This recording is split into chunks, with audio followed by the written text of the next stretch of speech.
All right. Hi, everyone. Welcome. This is 2D Production 101. So this is, going to be an in-depth, basically training course for those who are interested in production management, specifically for 2D series. I'll be going over the 2D pipeline for current and aspiring PAs. Basically, my goal for this chat is that you will know how to already, thrive and succeed once you land your job. So this is based off my personal experience. I can go to the next slide. I'm a production assistant at Nickelodeon Animation Studio. I've been there for 2 years. I've been on 2 productions so far. The first one is Rock, Paper, Scissors, which was the first short to be greenlit for series from the Nickelodeon Intergalactic Shorts program. So I had a really cool opportunity being on a show that was completely brand new and fresh and, just learning the style for a brand new show. So that was a cool experience. And now I'm currently on Tales of the Teenage Mutant Ninja Turtles, also another 2D show that will be coming to Paramount Plus next year. So from brand new show, completely brand new, to upcoming show of a beloved IP, I'll be giving you all my tips and tricks for succeeding for production management and just 2D series in general. So yeah. And besides that, I'm also a volunteer here at Asians Animation. I'm the external relations director. Basically, our department we partner with studios and organizations and professionals in the animation industry to provide unique opportunities for you, our members. So, events with like high stake events, like Pixar's Turning Red, or when we had the Peter Sohn event for Elemental, not just Pixar, but we also had the Disney career support space. I, along with my team, was helping coordinate that. So it's a lot of fun and a lot of work, but I do it so all of you can, benefit. And all right, anyway, I introduced myself. It's time to give you all the secrets about the 2D production trade. Okay, we're gonna start off with the pipeline, and this looks overwhelming. It's okay, you can take a screen cap. You can share this PowerPoint, it's fine. Basically, I'm gonna go through every step of the pipeline with specific attention to pre-production. Why? Because if you look at the animation production tab, it's handled by a vendor studio. Most US studios, major US studios, Disney, Disney TV animation specifically, Nickelodeon, Cartoon Network, they mainly focus on pre-production, and then they vendor out the actual animation production to a vendor studio overseas, mainly like Canada or Asia. So I have not worked on a production where I was tracking animation production specifically. I only track pre-production and occasionally post-production. So I'll just go over all of the steps quickly, though. I do have pages for the whole pipeline, but everything you see on this screen is all of the people I interact with as a production person. So these are the different stages and the different roles. Like from pre-production, you start with writing. You go to storyboards. Then from storyboards, you create the animatic.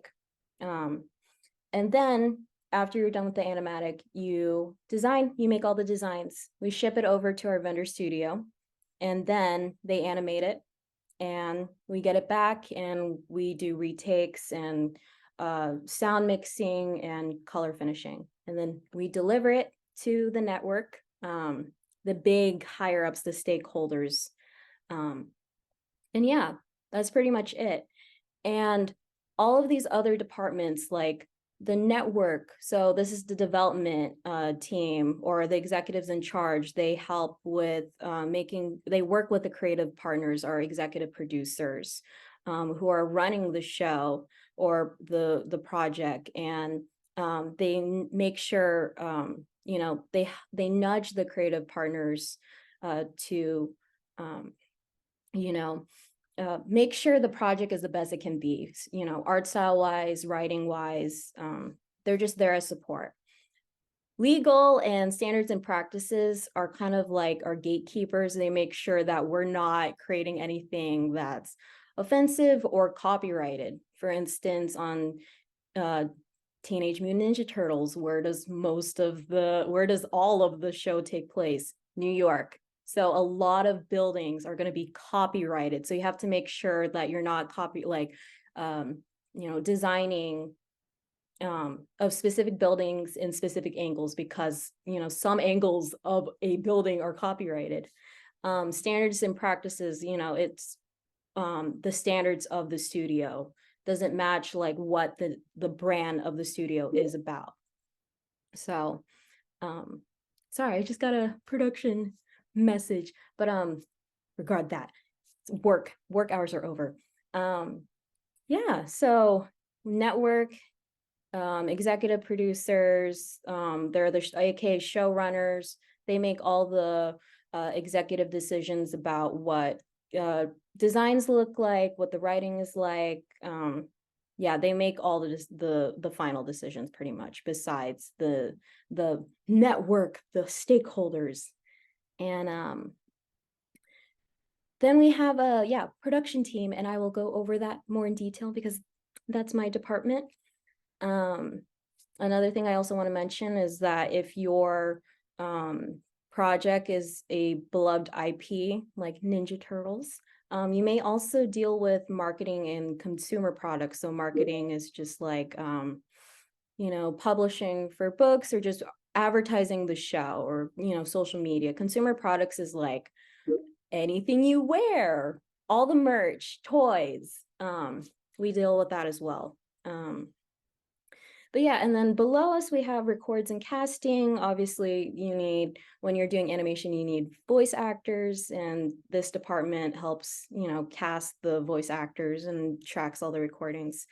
And then Animtech stands for Animation Technology Department. So it's not just like IT, when you have problems with your computer, it's really like, they are a blessing for us because they help with anything animation needs.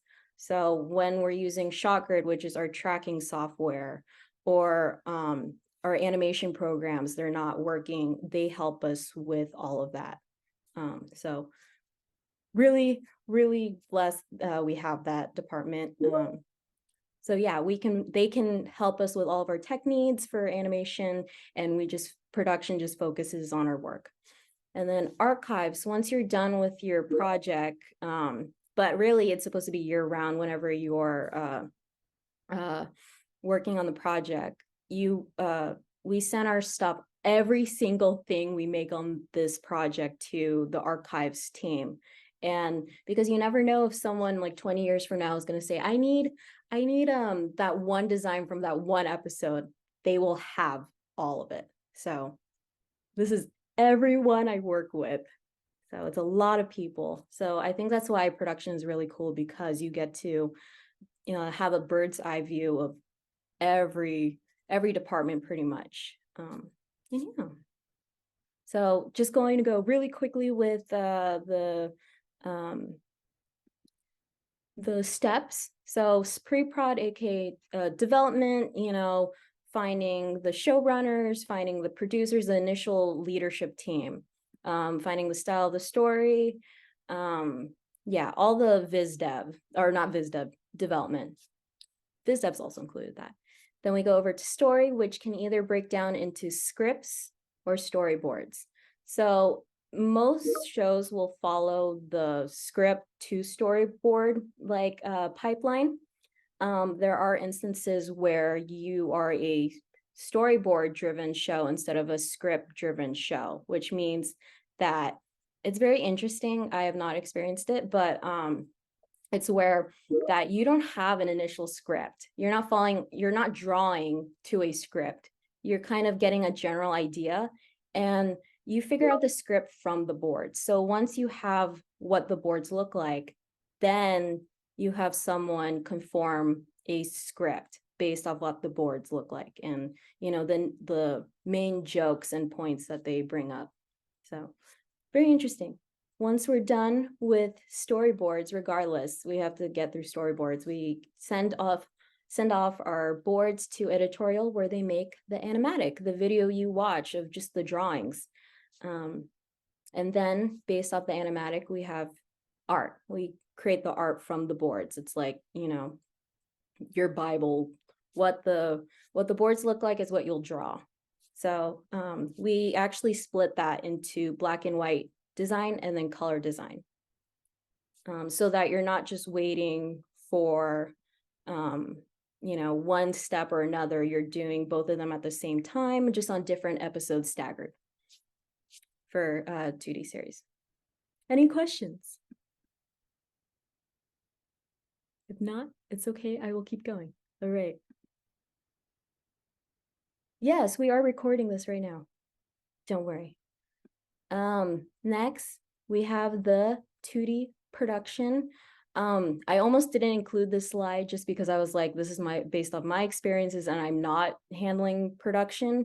But then I realized, for our international members, not based in the US, you are more likely to end up at a vendor studio where you will only be focusing on production. So how it works is that, Nick or some other studio will say like, we're creating the show and we partner with a vendor studio overseas, and we provide the initial, scripts, boards, animatic, and the drawings. And we say, hey, animate this for us.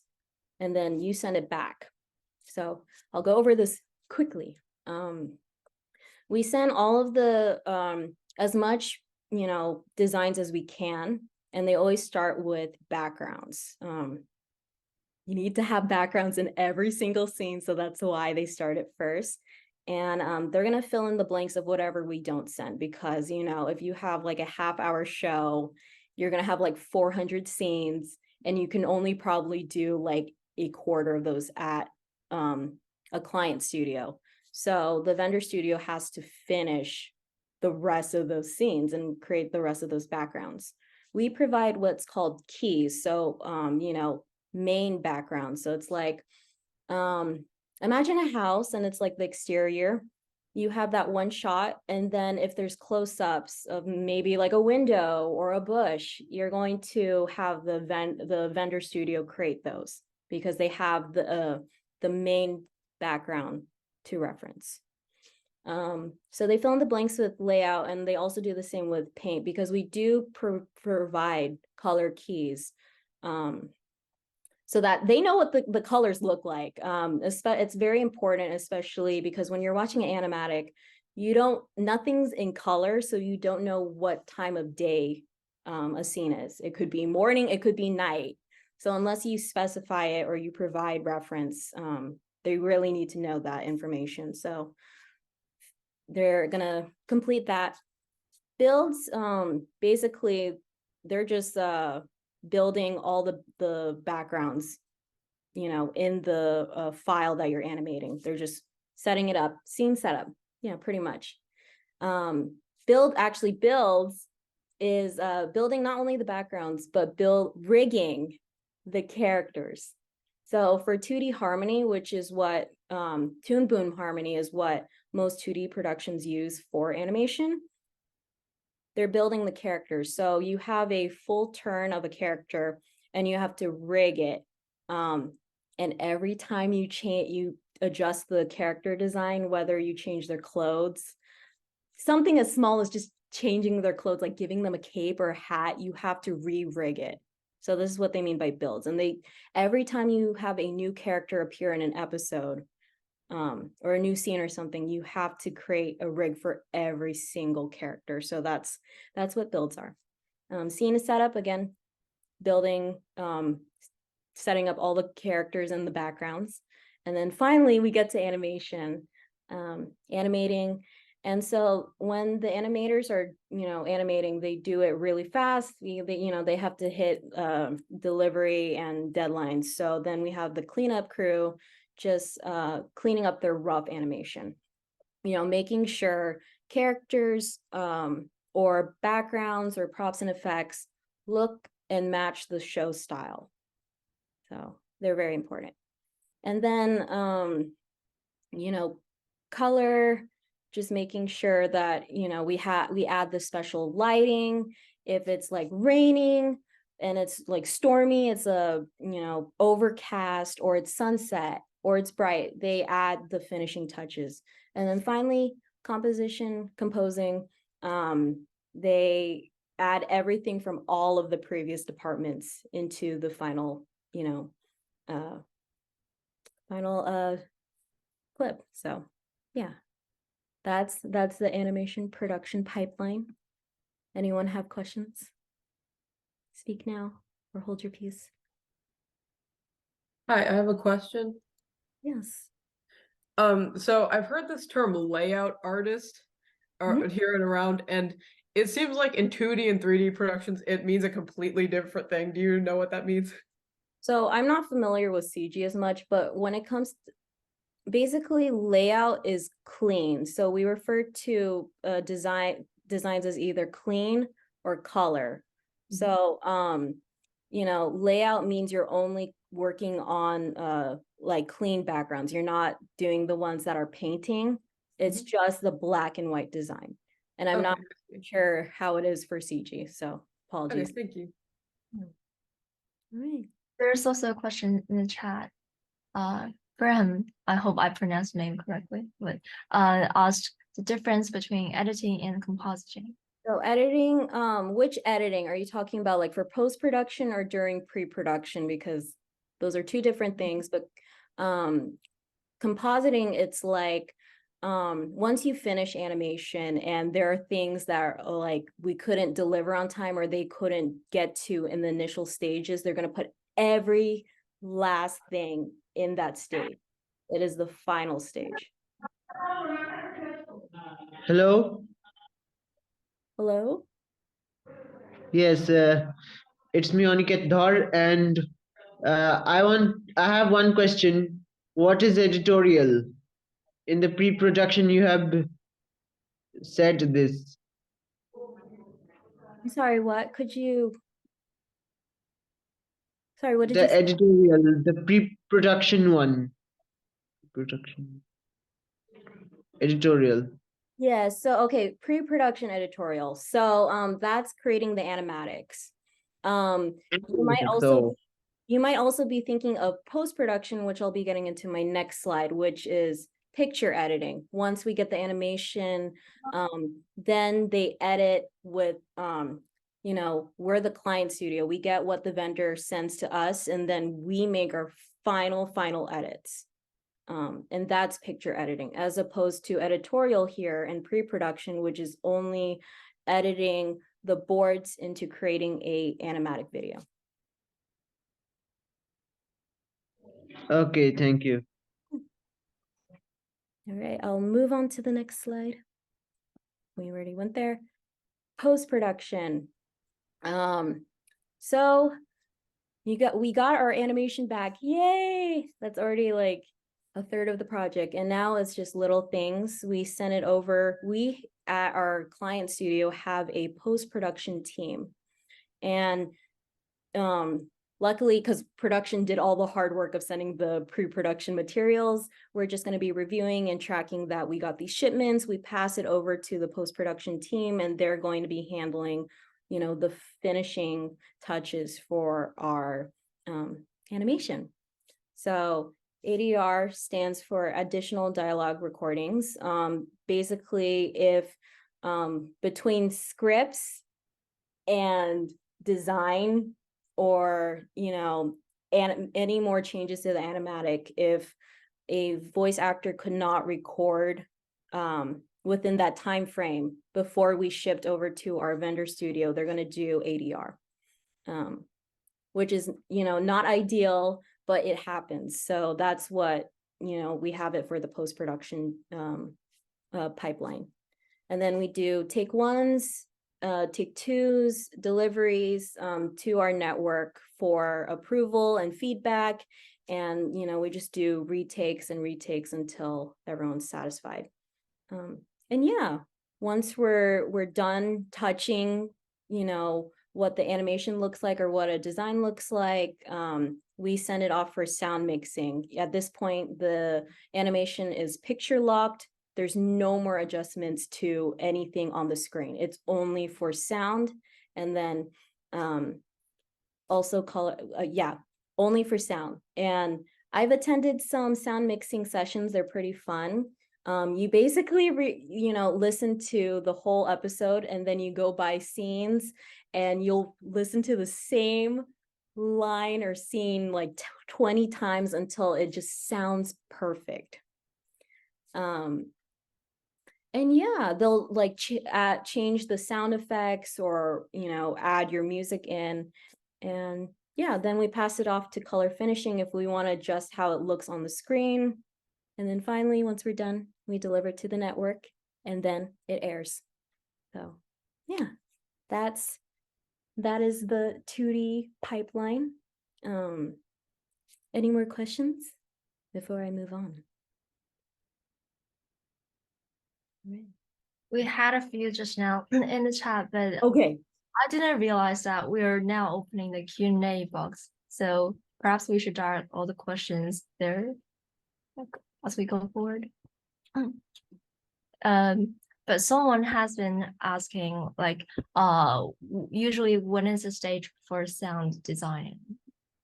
Like, just a moment ago. So sound is pretty much, it's not like relevant to pre-production or even animation production. They'll do all of the sound mixing after the animation is picture locked. So it's very late in the animation pipeline. And another final question from the chat. Do the vendor studios get rigs pre-made or do they make the rigs? And do they use the same rig or make multiple rigs for one character? So they should only be using like one rig for a full turn of character. Gonna be honest, if you have any questions regarding like actual animation production, I'm not as familiar because I just don't handle those departments, but I will try my best to answer.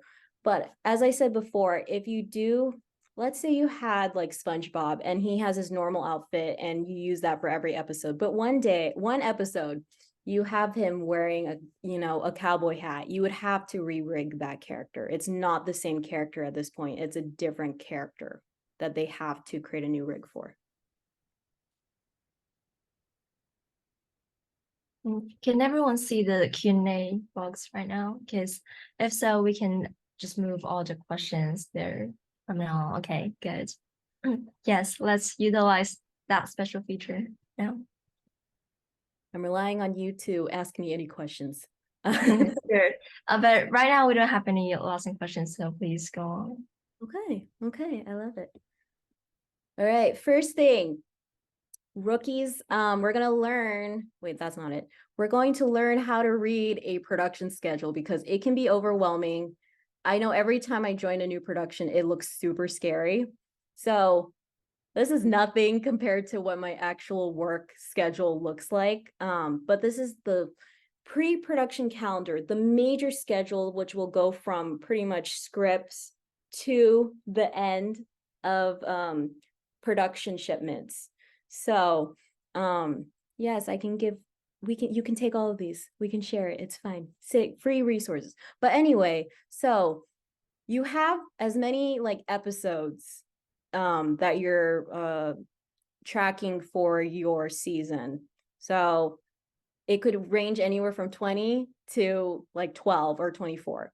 So it goes from scripts to storyboards to animatic to designs, and then we ship. So would anyone like to tell me what's happening with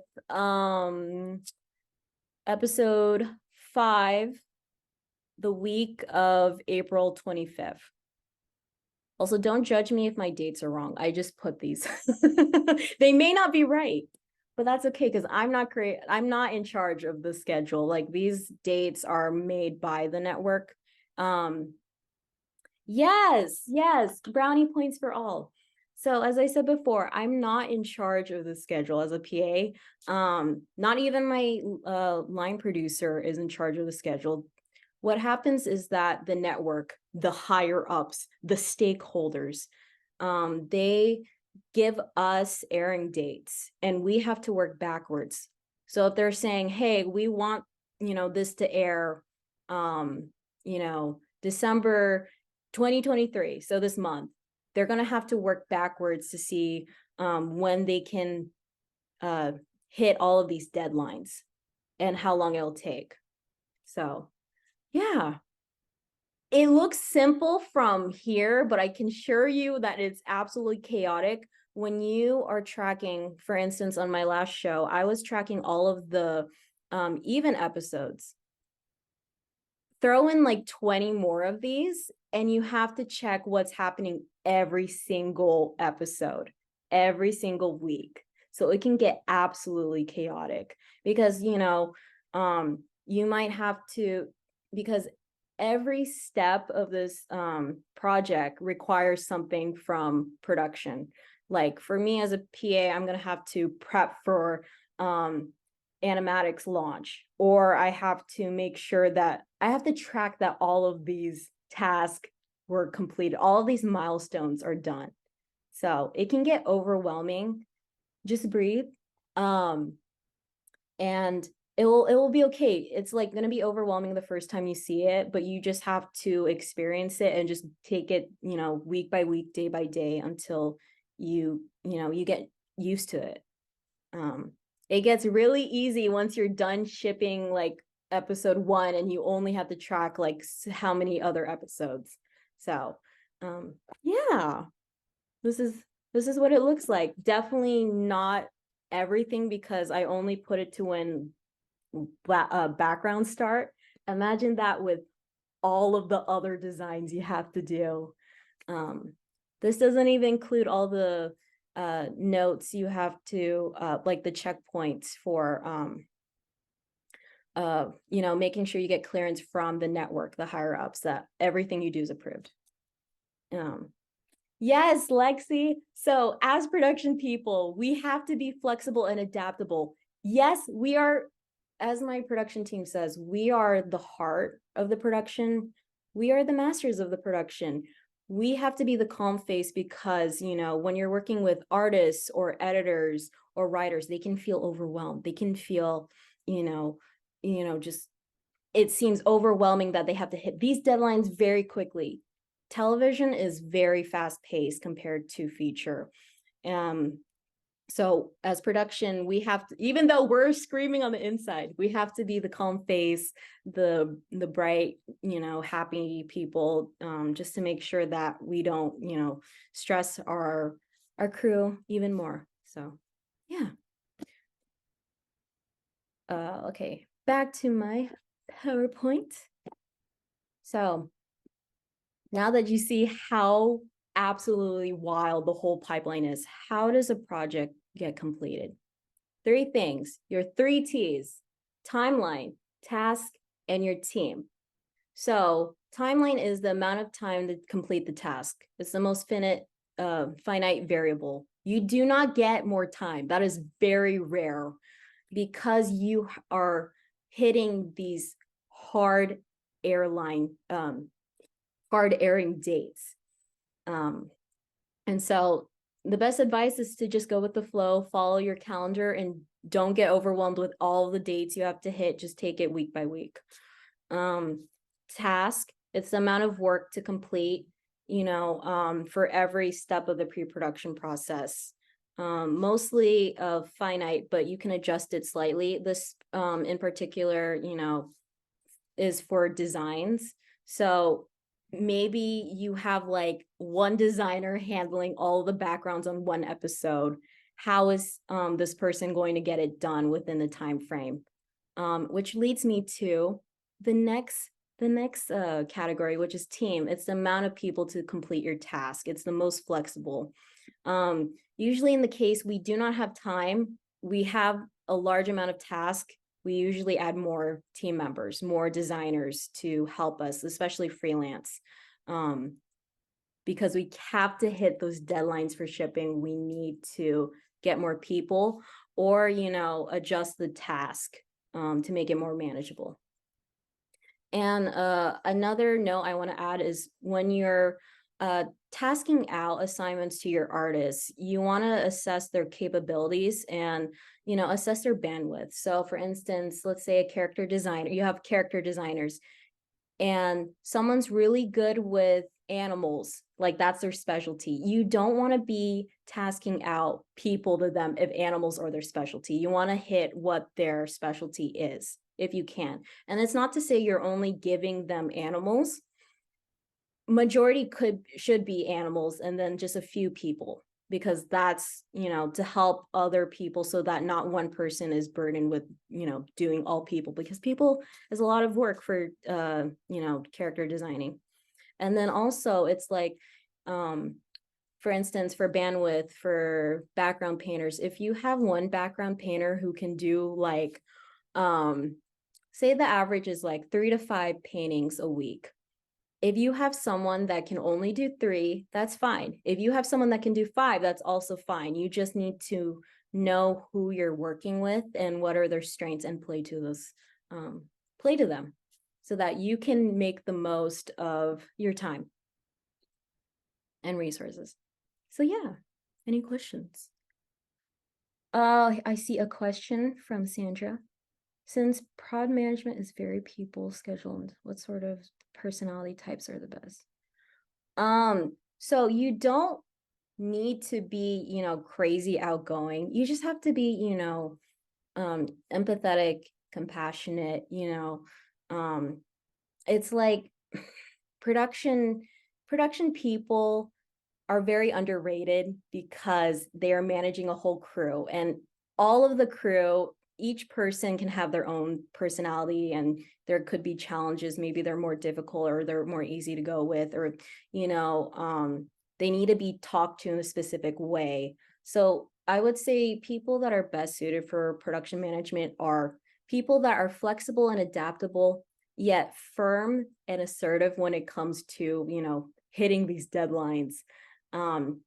Please be understanding towards your artists and your team members. Everyone is a human being. They're not robots, even though they're doing insane amount of things. They're cranking out like 40 designs a week. At the end of the day, we're still human beings, and, things are, there might be things going on in their life. So, again, yeah. So attentive. Yeah, definitely. I'm going to go over this, like what are the successful PA, like daily routine, skills and habits to build. But I would say that you need to, like when I show the schedule, you need to know what is happening every week or every day when you're handing out to artists or sending designs to the network or launching for storyboards.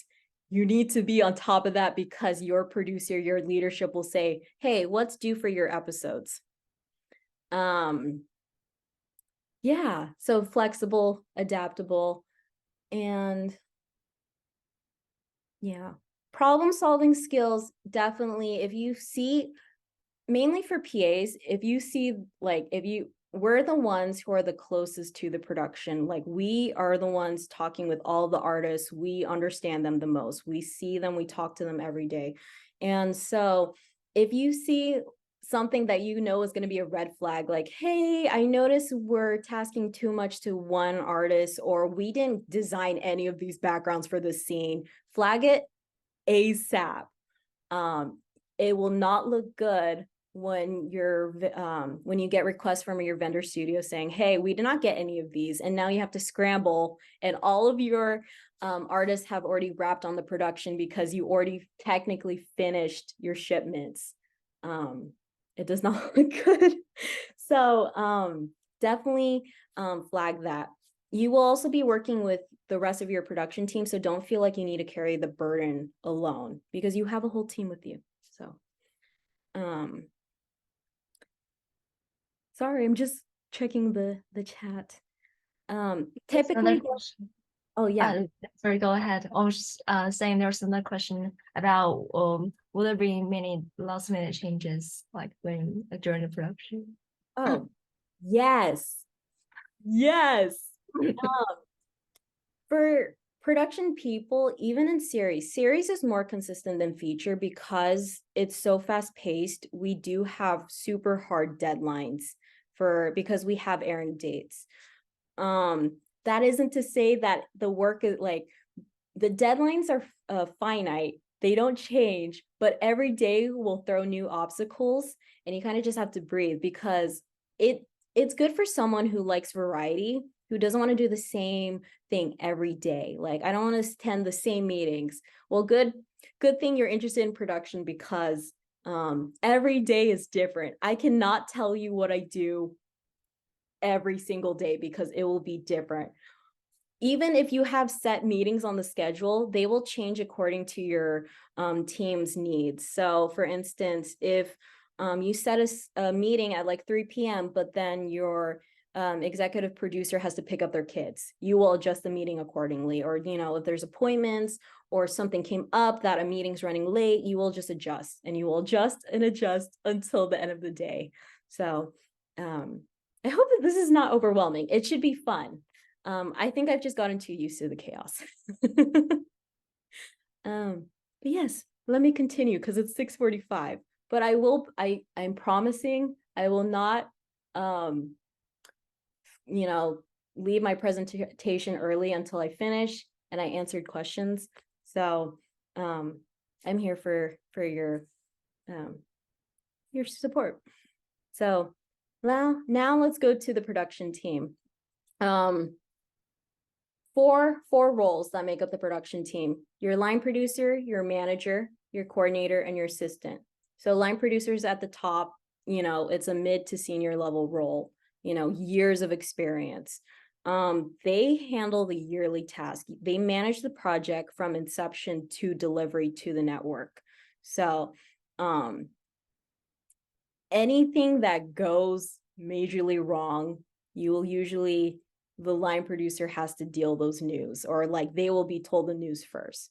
They're in charge of the production schedule and tracking. So even though we get the hard airing dates, they're the ones that are going to make the schedule, working backwards from those dates.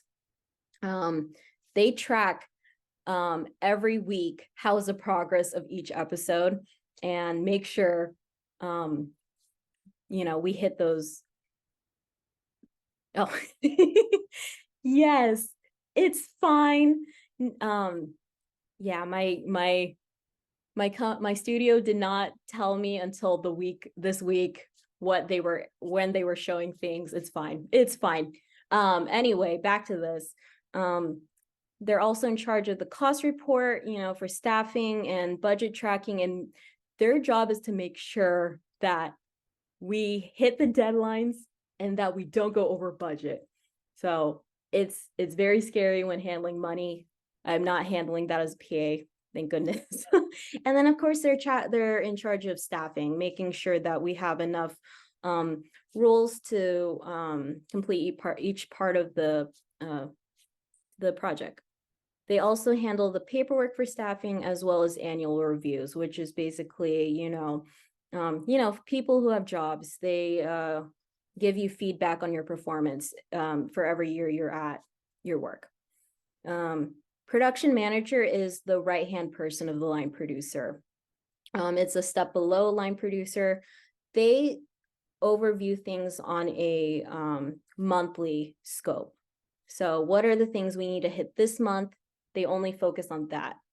They also make sure we hit the project timeline. They send reports, tons of reports to network and various people, you know, like how many designs are we sending for episode 1 or episode 2, or did we send the animatic on this date. Did we hit these deadlines? That's what their report's for. And they also run payroll and invoices. My producer handles for production team, but our production manager handles payroll and invoices for all of the artists. Basically anyone not production. And then production coordinator handles weekly tasks. They're pretty much the point person for the team's episodes. So the producer and production manager aren't assigned episodes like coordinator and assistant. They're the overall, you know, they're watching the whole project. They have to track all of the episodes. Coordinators and assistants are only assigned specific episodes. Like when I said, I'm tracking only the even episodes, or I track every third episode. Production coordinators and assistants are tight because they are the ones in the trenches. They're the ones making sure that we complete all the important milestones for our episodes.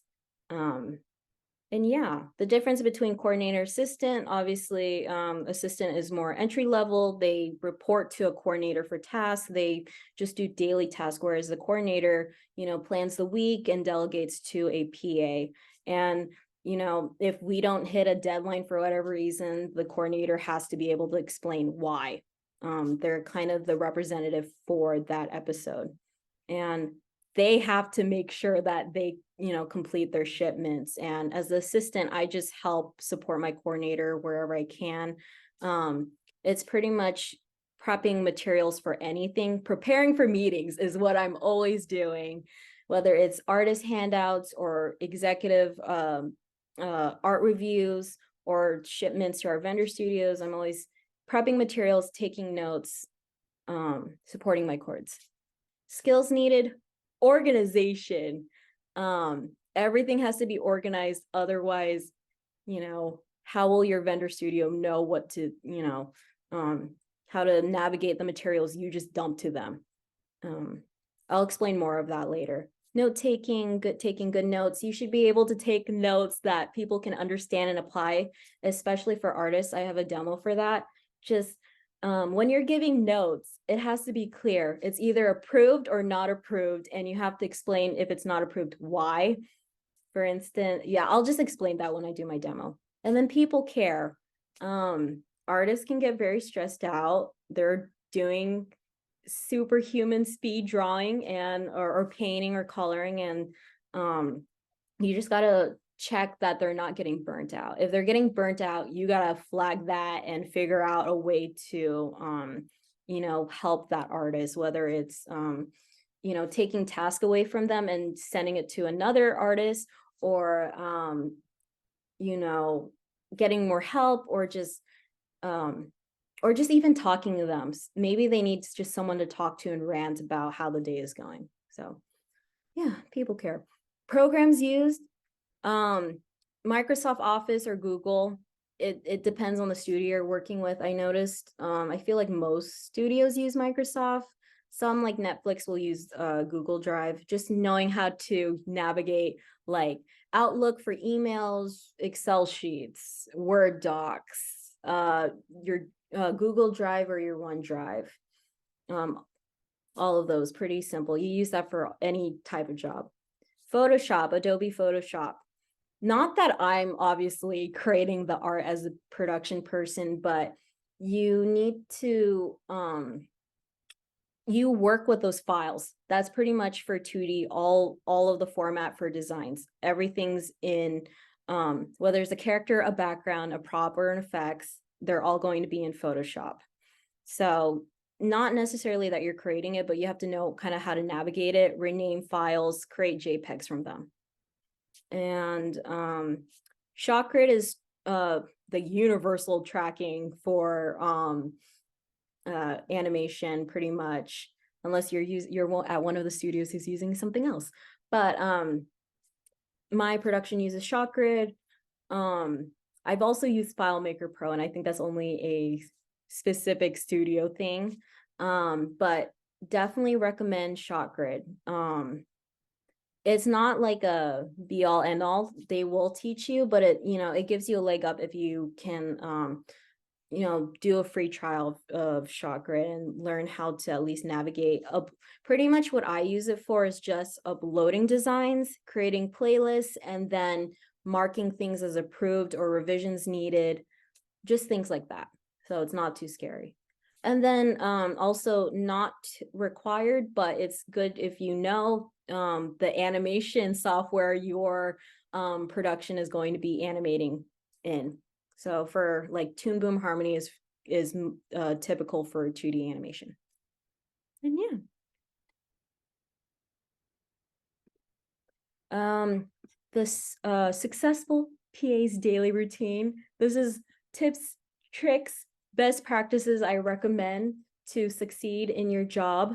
Right when work starts, 9 a.m. You want to check in with your PC. Just send a Teams message. You don't have to do a call unless you feel like you want to have face-to-face for your daily task, aka your assignments, things you need to do that day or that week. You want to check your calendar, and I don't yes, I mean the pre-prod, the giant schedule we looked at, but I also mean just your daily schedule on Outlook or Gmail, or I mean Google Calendar. And it's like, what are the meetings you have that day? Do you have check-ins with artists, or do you have a weekly check-in with the whole crew to see where you're at? Or do you have an animatic editing session to go to? You need to know what meetings you're going to, because you need to prepare for them. PAs and PCs have to prepare for every meeting they're running. So those are the most important things you need to do when you start work. And then lastly, read and respond to emails. If there's no fires,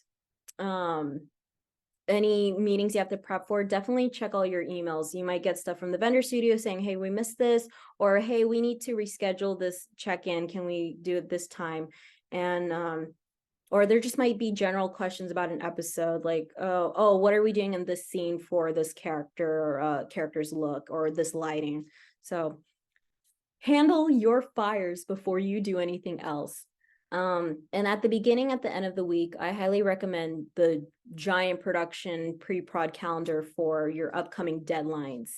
You usually have a meeting with your producer, and he's going over, okay, or they're going over, hey, did we take care of this week's task? How are we looking for the deadline for the shipment? Do you think you can hit that like next week? How are we looking? They're supposed to flag any issue. You're supposed to flag any issues and discuss from there ways to solve that. And you're planning the week with your coordinator. So don't think you have to do everything on your own, because your coordinator is, the one you're reporting to. They will pretty much be coordinating what the week will look like, and you're just going to be helping with daily tasks. But it's good to know. You should all be striving to become a coordinators after, your experience as a PA, and you should always be trying to aim higher. So if your coordinator takes a vacation or is sick, you should know what's going on in your episodes, and you will, because you're in the trenches. You're, handling all the designs or all these meetings, so should not be too bad. Complete assigned task, attend meetings, take lunch break. I cannot tell you how bad it is, how many production people will skip lunch because, they're like, I need to prepare for this meeting, or I have to prepare for this review, or I have to prepare these handouts, emails. Take a lunch break. Animation is supposed to be fun. It's not supposed to kill you, even though, animation is fun. It's a job, and you have to take your break. Otherwise you will go crazy. So take your lunch break, very important. Yes, take your government mandated breaks. And yeah, fun fact, you did not need to know this, but at my studio at 2 p.m. they have snack time. They literally put 2 boxes of snacks in our kitchens, and it's my team's, routine to go to. We take a break from our computers, whatever we're doing, if we're not in a meeting, and we go downstairs to get snacks, and that is our 15-minute break. So yeah. And then at the end of the work day, check in with your coordinator about tasks that you completed or not completed and what's left to do the next day. So yeah. Any questions? If not, I'll keep going. Okay, now I'm gonna go through each of the steps in the pre-production in more detail, and particularly how it applies to PAs and what they have to do for each step of the process. Pretty much for PAs, you're only tracking that things got done because you're not creating anything. You're just tracking it got done because you're the management team. And you're making sure each of the other teams succeed. So you're preparing materials for them to succeed in their task. So first one, obviously it's writing. So in scripts, we have your premise, your outline, then we have draft 1, draft 2, draft 3, or final draft. Every time you make a script, a new version of script, any of these, premise, outline, D1, D2, D3, you have to get clearance from the network. You have to send it over to your executives in charge, your development team, your legal, your standards and practices. They have to review it. It is non-negotiable. They have to review it and check for anything. They have to flag, as I said before, if there's copyright issue, a legal issue, something's not up to code with the brand, our brand. They give feedback on ways to improve that. And so you have to track it every step of the way, which is fun. Luckily for us prod people, we don't really track scripts too heavily because this is the script coordinator's job. We literally have a coordinator that just tracks scripts and recordings. So that's all they do. And it's nice. But for production, how that applies to us is that we need a cleared, approved draft 2 to perform a script breakdown so that we can do previs for storyboards and design. So let's see, I have a demo here. Basically, so this is a script from Korra, Legend of Korra. And basically you kind of want to skim through like what, 20 page, all the 20 pages, and kind of just check if there's any outstanding new character, anything that's new. So like if this was episode 1, obviously you would need to do a previs for Korra or any of those backgrounds. Like if we're in like in our episode, if we're in a background that's going to be the major background or like scenery for that entire episode, you want to do previs for that. So it's not too yes, it is available online. I did not take anything. just so you know, everything's released. But yes, like for instance, this village, you want to do previs for that. So pretty much previs is like you ask your executive producers like, hey, when you see this village, what are you thinking about? What are you referencing? And they'll usually just send you like Google images, and that's it. And then the storyboard artist will have to take those references and kind of just go along with it. They're the ones creating the initial visuals for the show. And then it gets fine-tuned by our designers. So you don't need to go really crazy, like listing every single thing, but you want to do things that are major. So things are like new characters that will be speaking a lot, or backgrounds are going to take a majority of an episode, even props. Like if you have vehicles, you want to previs because cars are really hard to draw. And then if your episode is really heavy with weather, like rain, you want to discuss that, flag that, because rain, water is not, and fire, it's not easy to animate for your vendors. So you want to flag that. Even if you're not doing designs for that specifically, you want to flag that. And yeah, that is the scripts. Any questions? Also, I noticed it's 7:02. If you have to go, Have a good night, but I will be here until I finish, whenever that is. So hopefully it's like 30 more minutes, but we'll see. I still have, I Hi. feel, a few more slides to go through. Hi, I just saw the numbers on the script. 1, 2, 3, 4. Are those short numbers? Thanks. Huh?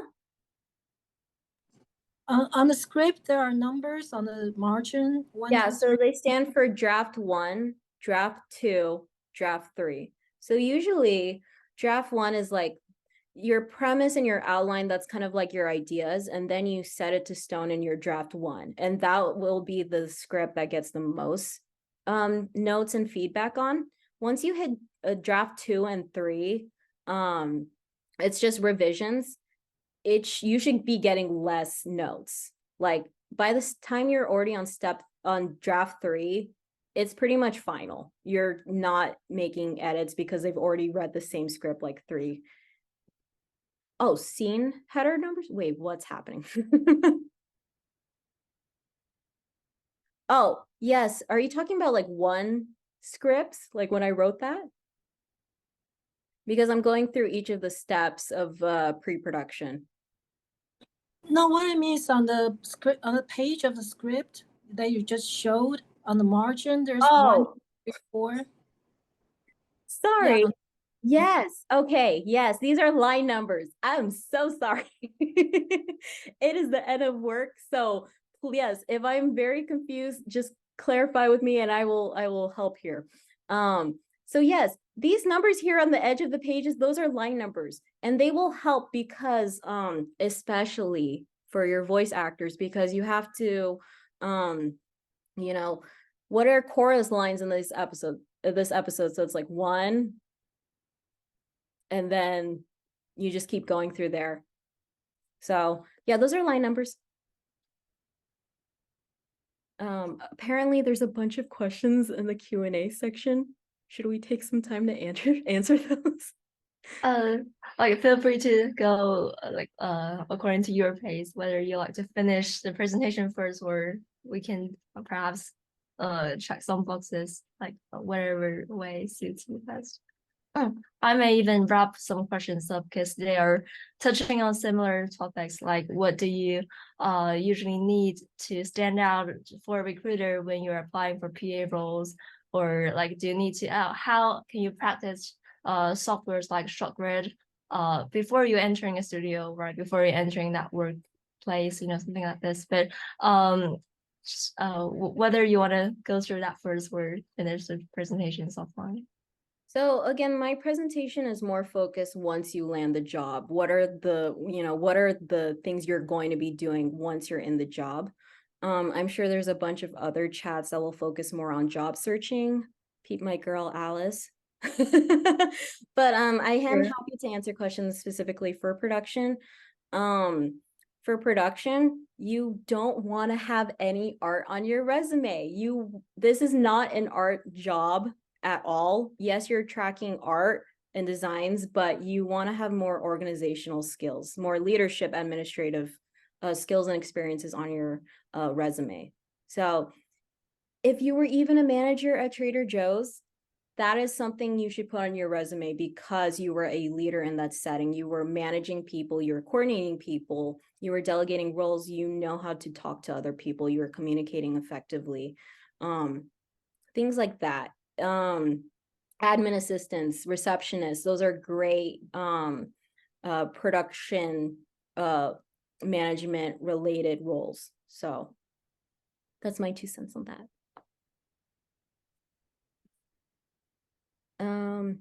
Can I keep going? Yes, let's keep going and then we'll return to the Q&A. Hi. Also, I hope I'm making sense. If I'm not making sense, flag me and I will explain more.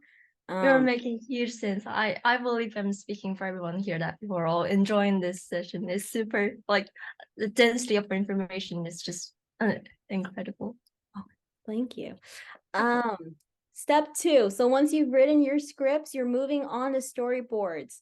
For production assistance, what this means is you need to prep your storyboard launch for your director and your storyboard artist. what this means is you need the final cleared script from your writers, and you need to gather any previs, so any designs or references. And you just have to give them the dates of when their tasks are due, and that's it. That's it.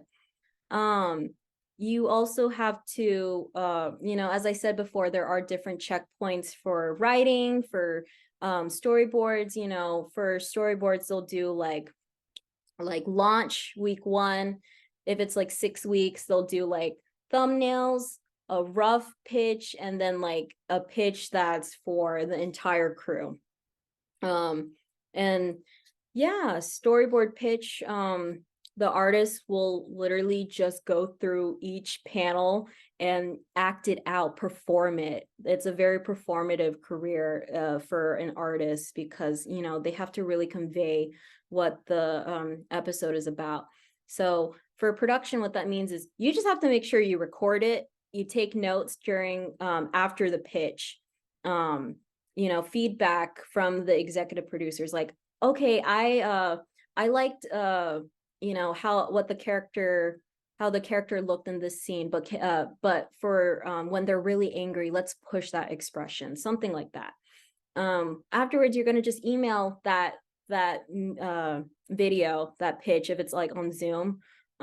You'll most likely record it even if it's in person, and then you're going to request your notes. You get your clearance from the network, and usually like you'll send it on a Friday, they'll give you notes back like Monday or earlier in the week. And yeah.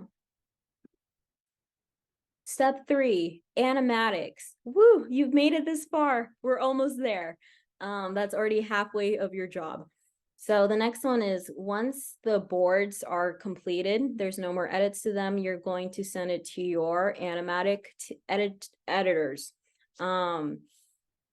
Yeah, they're going to take all of the drawings that the storyboard artist did and combine it into a video.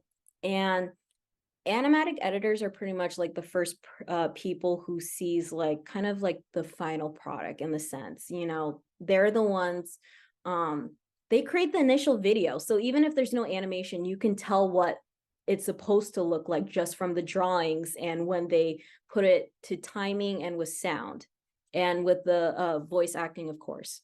So it's the first initial look of what this episode is really going to look like. Of course, for production, again, we're just tracking that everything got done. We're going to run the animatic pitch with your executive producers and the network. The network has to see it, and they'll give notes in real time, or they'll ask you to send the pitch over to them, and they're going to review it for additional notes. And of course, also, legal standards and practices is going to give their 2 cents. And it's usually like, hey, make sure like the soda they're drinking doesn't look like a beer can. Make sure, it's just things like that. Or when you're designing this building, it doesn't look like anything else. Or when you're naming like a store, like a grocery store, it doesn't sound like any of these names that they will list for you. They will specifically tell you, hey, you can't use these colors on the subway. You can't use these names. And yeah, so you're also going to be attending editing sessions. So unlike storyboards, which take a lot more time to edit, animatic editing sessions can usually be like 2 hours, 3 hours of your day, and you're just going to be taking those the entire time. They can even be like an hour or less. So it depends on what stage you are of the animatic and if it has a lot of notes to address.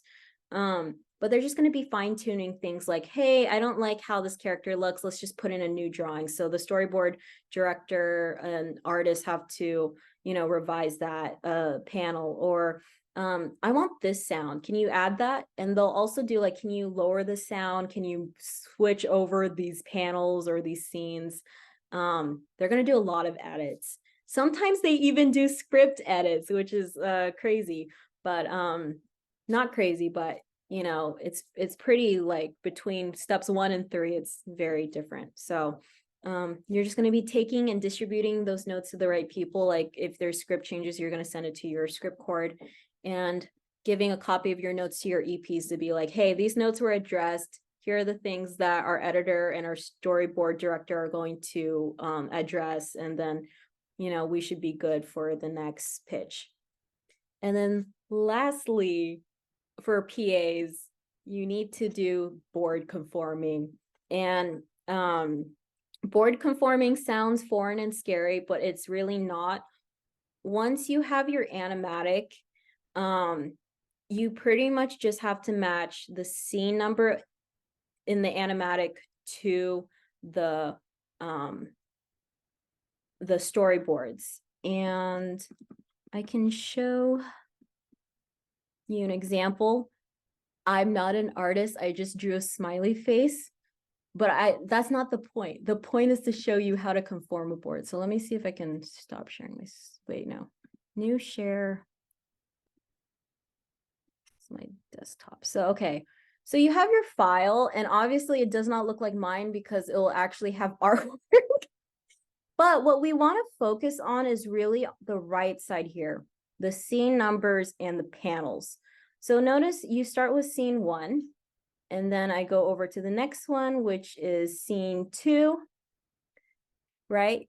And then, oops, it's 42. It does not, you do not want it to say 1, 2, and then 42. You want it to say 3. So all you have to do is revise it, and that's it. And you're matching it to what's in the animatic. So if this heart was on scene 3, you're going to match it to scene 3. You're going to type scene 3, and you're just matching it. So easy peasy, lemon squeezy. And that's another program you should also learn, storyboard, just for conforming boards. So if you have your storyboard friends and they are kind enough to give you one of their storyboards to just, you know, test around, or they can even teach you how to conform as well. Definitely recommend. If we were to say if we were to make a mistake on the scene and we wrote like 1, luckily it's going to give us this button that says, this message that says the scene name is invalid. So you won't mess up there. But yeah, that's just a very short tutorial about how to do board conforming. Back to my PowerPoint. Has there been any new questions? I can't check my chat. Let's see. Some are still in the Q&A section, but feel free to visit that like when you're done with the whole thing. You can also tell me if there's any questions related to the slide. And sure. Well, there have been like questions floating around, but like we can revisit them once they're done. Nothing in particular about what you just said. But... okay, no worries. Next one, we're almost there. This is the largest portion, the main portion of your task, which is designs, design handouts, design gathering, design reviews, and design shipments. This is the main of your task for pre-production. So as a PA, you're going to perform a design breakdown. So I have another demo for that, but we could after, it's later. You're going to go through an animatic and you have to call out everything that needs to be designed in every single scene. So it's really tedious. It will take you a few hours to do it, like at least 3, because there's like 400 scenes and they could be in like 6 locations with like different angles, or, you know, you have to make sure you go through every scene and call out everything that needs to be designed. And yeah, I'll do a demo for that in a second. Yeah, call out new designs or any reuses. So for instance, if you're doing a design breakdown for SpongeBob, he's been in every episode pretty much, so you will probably not need to design him again. You'll just call him as a reuse because he's your main character, unless he has a costume change. Then you'll have to call that out. when you're doing a season 1, it's pretty much like you have no designs and everything has to be designed. But once you're on like season 2 or 3, you should have everything pretty much. Like if they're asking for a water bottle, at that point, you'll call it a reuse. You could even do it by the end of the season. Like they're drinking water from a water bottle, you'll probably have that as a design. So you just have to call it every new design that has to be called out. So for backgrounds, characters, props, and effects. For props and effects, for props, what differentiates a prop from being something in the background is if a character like interacts with it. So as I said, the water bottle would definitely be a prop if they're drinking it. But if the water bottle was in their kitchen, like there's a fridge and they weren't interacting with it, it would just be part of the background. So that's when you call out props, is when they're using it. Like cars, you know, they're going to be in a car. Effects is any water, fire, air, like wind, any elemental like thing. Or yeah, so you're going to create all of the design templates. So once you've figured out your list of everything you need to design for an episode, you have to create all of the design templates for that.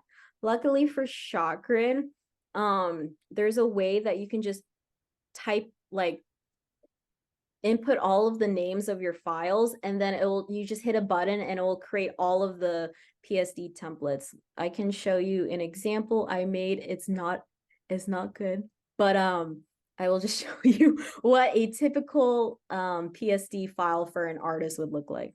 So let me new share. Is it this one? Okay. Desktop. So this one, so usually they'll have the logo name. So it's a PSD file and they have the logo with the file name. So every asset has to have a file name and all of this info. So it's like this one column here, or it could be a horizontal. They'll have like the name of the asset. So it's usually named like this, like the name of the show, the episode. I'll zoom in so you can see. Usually they put the scene number. So if it's like the main character, you're going to put like zeros, like scene 0, because it, you know, he's there the whole time. But if it's like an incidental or like a character that just shows up in the background for a particular scene, like if you're on a subway and there's characters on the platform or in the train, those are called incidentals. They'll have specific scene numbers. So it could be like scene 102, you have this character. And then we differentiate if it's clean or color, because it's separate. Your vendor studio needs both, clean and color. And then you have a description, like 3/4, full turn, profile, and then the artist. So this is what a typical file will look like. And let me go back to my presentation. Okay. And then once you're done with the creating the design templates, you're going to prep the design handout. Basically what this means is you're handing out your task to the artist. Sorry.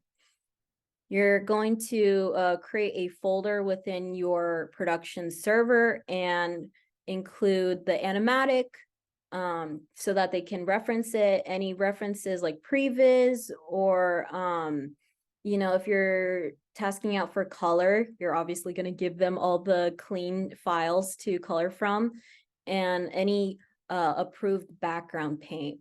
And then all your templates, and then you're going to email them with the list of assignments, so how many they have and what are the exact file names, the due date, and any notes and instructions.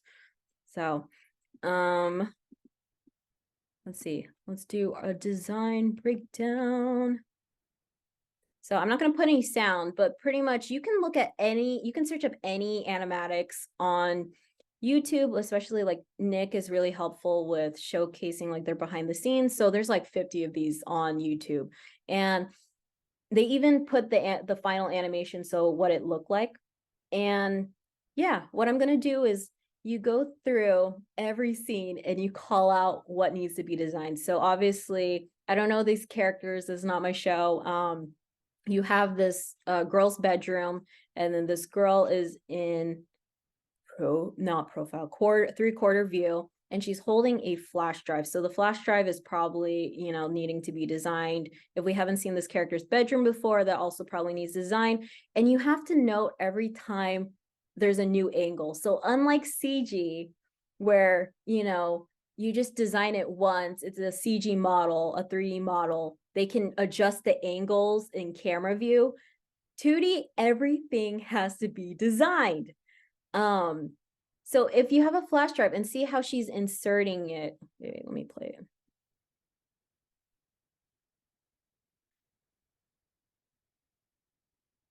You have to design both of those angles, from when she's holding it to when she's inserting it in the computer. It's a lot. It's a lot to design. Even the different like computer angles too. Every angle needs to be designed. So if you don't see the ceiling of her room, that has to be designed. Yeah. And you have to call out every scene for each asset. And yeah, that is a design breakdown. So that is really tedious. Yeah. But it'll be okay. Our task list assignments to artists references the weekly schedule. So yes, like it's like a waterfall, or you know, when you start with background designs will always start first. Characters can also go at the same time. For props and effects, you kind of need the characters for size charts, but pretty much all black and white can just go, or clean designs can already be tasked out. And yes, it references the weekly schedule. It references the whole pre-production calendar. Like we set a block of our project timeline for design. Yes, it goes by scene numbers, but then we prioritize for task how complex the assets are. So if you have, like in scene 234, a coliseum with 50 people, you definitely want to prioritize that scene the most. And especially if they're going to spend a lot of the episode in that scene, you want to prioritize getting that done first, because it's a major you know, part of your episode. 1 second, I'm getting a message. Sorry.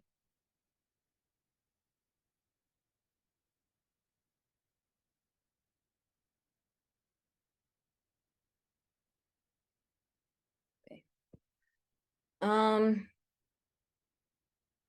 Next, I'm going to go over design handouts. Let me just show you again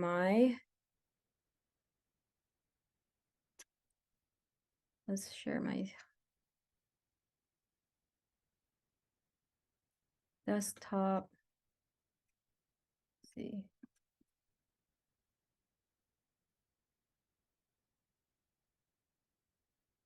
So I made this one, and this is typically what it'll look like. So you have your production name, and then they'll have a category for like animatic scripts, and then this one is for designs. And then we separate it by black and white, aka clean, or color.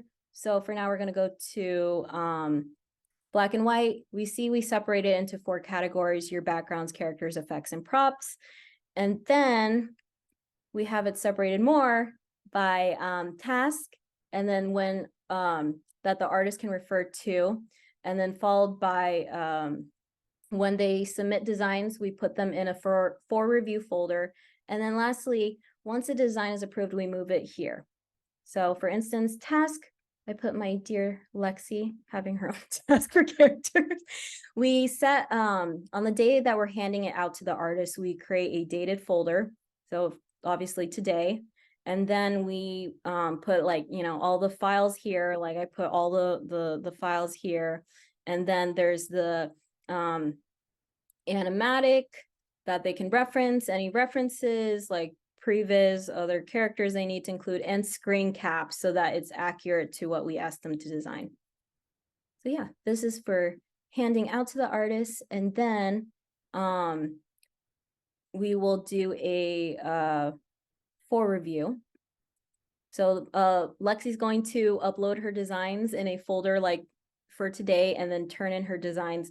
You need to ask them to make sure they turn in a PSD because we can create JPEGs from them, which the vendor studio needs both, but we can't create PSDs from JPEGs, obviously. So you need them to send at least the PSDs.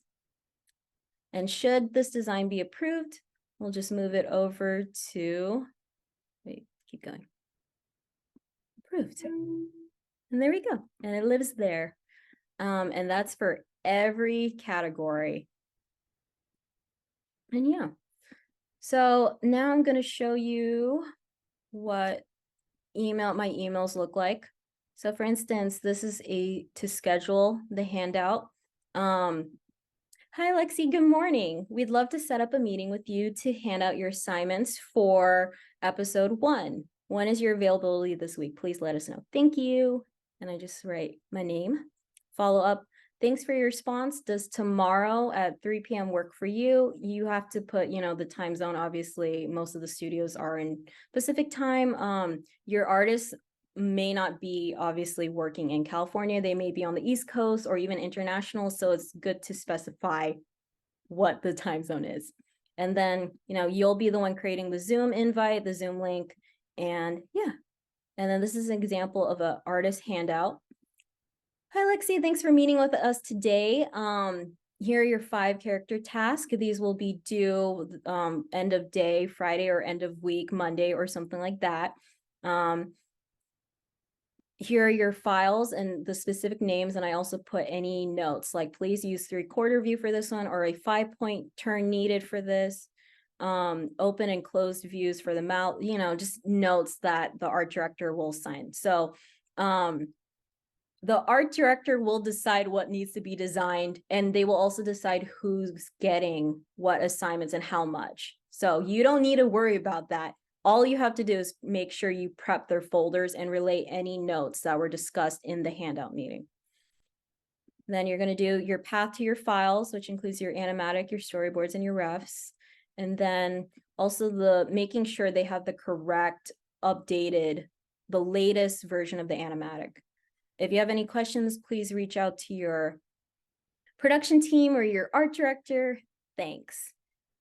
And then lastly, I also included an assignments update email example. So, hey, happy Thursday. Here's an update on all of your tasks. Reminder, these are due so-and-so. And here's what's your list of assignments that you've submitted, or here are the things we still haven't seen.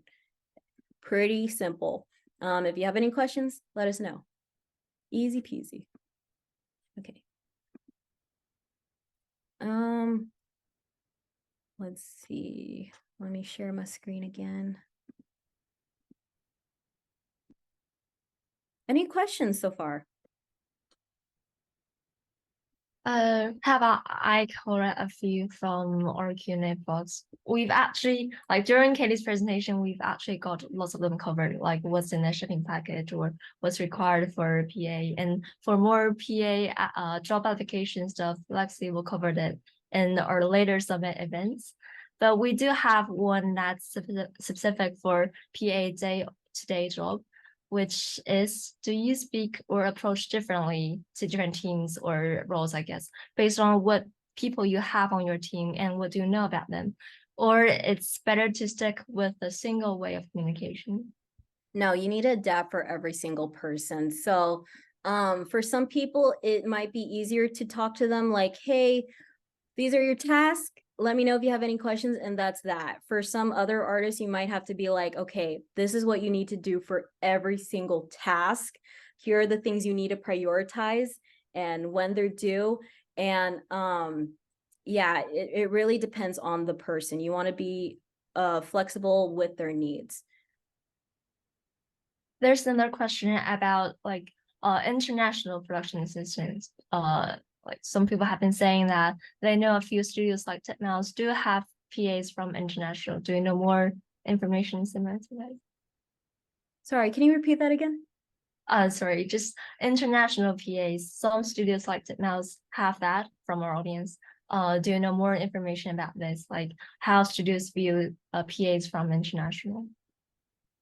I mean, you know, if you're just working at an international studio, you know, if they want you, is my philosophy, they will, you know, they will hire you regardless of where you are or where you're based. But you know, for production at, you know, major US studios like, you know, like Nick or Disney TV Animation, they prefer PAs to be in person just because it's easier for meetings, like in-person meetings with your executive producers or your art directors. That might also be the case with international studios for their PAs as well, that they prefer you to be based in their location, to come in person. Though for my, you know, for most of my current production and all of my last production, it was all virtual. So like, for instance, one of my coordinators is not in California, they're on the East Coast. So it depends on your production and how flexible they are. I hope that answered. Yes, definitely.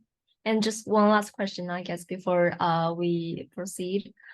An interesting one. How early do you recruit for projects? Do you do that all at once in the beginning of the project, or do you kind of roll the balls as the project proceeds, like from pre-production to production and to post-production? So recruiting, it depends on the role. So production is there pretty much when writing starts, or even before, like right before, you know, scripts start. We're pretty much there the whole duration of the project, even when we're done shipping designs, and because we have to track post-production when it comes in. So production is pretty much there the whole entire time and at the beginning, whereas designers are only there for their section. So obviously you bring them in when you're done with it, your animatic. And writers are only there for their part of the pipeline. So it really depends on the role. I guess we can continue and then like come to these questions later. So then designs part 2, we have your art director review. So before you show all of your designs to your executive producer, you want to have it seen by your art director. The art director makes sure that they, you know, it fits the show style, you know, it looks good, it matches what, you know, the goal is of the show to look visually. So you gather all of your designs and you put it into a playlist.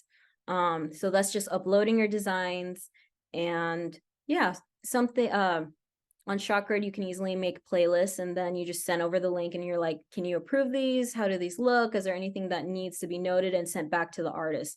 And production is the one that tracks those notes. So we are, you know, the art director will say like, oh, I think this one needs more work. Let's send it back with these notes. And we're the ones that will send it, you know, delegate it back to the artist. Once we have designs that are approved by the art director, we use the same playlist and adjust as needed. We're either taking away designs or adding more designs that they, you know, just approved, and we're, you know, the executive producers will have the final say about how something should look. They're like, maybe I don't like the color of this dog. Let's change the color from the fur from like brown to black. You're either going to mark the designs as approved or revision needed. And of course, as I said before, you're going to take the notes and distribute back to the artist. Yeah, because you want to make sure, you know, you're communicating as much as possible to get all of your designs. That's pretty much the name of the game. Gather your designs so you can ship them. Oh, okay. Lastly, once your executive producer approves your designs, that's like the final decision pretty much, you still send it to the network review, and they also have an opinion.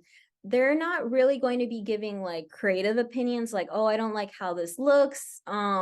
They're really going to be giving opinions like, does this match the story? Like, does this fit the story or work well with the story? Or like, is there any legal issues? So that's what we mean by network review. So you have to go through how many reviews? 3 reviews just to get your designs done.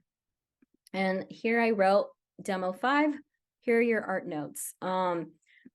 When presenting, you want to give context for the design. So, you know, hi, this is the design for the dog that appears in episode 4. This is the dog that's walked by Lincoln Loud. This is revision number 2. And we were addressing the note that you wanted the fur from black to brown. And also you want to say if it's for black or white or color, because a lot of times black and white designers, especially for props and effects, they'll add color just to help, you know, the executive producer understand what they're looking at. But then the EP will get confused saying, hey, is this the final color? And you have to say, no, this is just for clean. This is just for black and white. What are your thoughts for the color of it? So yeah. Here I also wrote some examples of notes that are clear for the artist. So the dog should be a Chihuahua. This is a story note. I don't know why that would be given, but yeah, like it has to be a Chihuahua. So that's a pretty easy like note to address. Or please change the color, or please adjust the ears so they flop down. Example of clear notes. Lastly, once you're done with all of those previous steps, you're finally going to ship. And that's when you know you completed your episode. So I'm going to tell you how to prep a shipment. You need the following. You're shipping animatic. What this means, it's picture lock. There's no more edits to the pictures. You have all of the audio or scratch in, because that's what the animators are going to animate to. And it needs the time codes and the scene numbers. You need all of your designs, both in PSDs, Photoshop files, and JPEGs, and separated by category. Because usually you'll ship clean first and then color later. So you'll separate them by categories. You have your turns for characters, any special poses, like if they're like this, or like, you know, they have a facial expression. You especially want to make sure you send height charts for any new characters, because otherwise you'll get your animation back and it's going to be like, why does this goldfish look like the size of Godzilla when it should be small or something like that, or it's really big compared to this other character and we want this character to be bigger. So those are the kinds of things you need to think about. Yeah, mouth charts are also important if it's a new character, how they're going to be speaking. Every character is unique unless it's a generic mouth chart for, you know, incidentals in the background. Hand, foot charts, head turns, facial expressions, things like that. Props and effects can usually be shipped together. And for color, for BG Paint, you want to have your color map. Basically, you put all of your painted backgrounds on a file, just on one page for them to review and say, here's where we're going for the whole episode. Like it starts at night and then it goes to morning and then it goes to afternoon, or, you know, vice versa. Or like here is where there's crazy weather, you know, there's storms. So you want to provide that. And then also for characters, you want to have color palettes. So again, if it's raining, obviously they're going to have like a much more dimmer palette than if they were out in the sun, or like, you know, in their house and it's like a sewer and it's dark. It depends. So you want to have different color palettes for each scene. Not all scenes, but like whenever it's an important lighting. That's not their default color. And then lastly, your shipping list, which is a list of everything you're shipping and the date you sent them. to the vendor studio along with a lead sheet. And that is fun. So let's do our final demo of the evening, which is your shipping and lead sheets. Luckily for you, I already did it. So this is an example. So it's going to be like you have the name of the episode. This is the shipping list and the date. And for all the scenes, everything you're shipping, you're going to write the scene number, if it's a background, character, props, and effects, the file name, any notes for it. And then this is the most important part are these two columns. The black and white is when you shipped it. So we're going to ship black and white first. For palettes, you usually have the character already. So obviously like the main character, you're going to have it from episode 1. And if this is episode like 4, you don't need to design a new character for them. You're just changing the color, adding a new palette. So you don't need a black and white.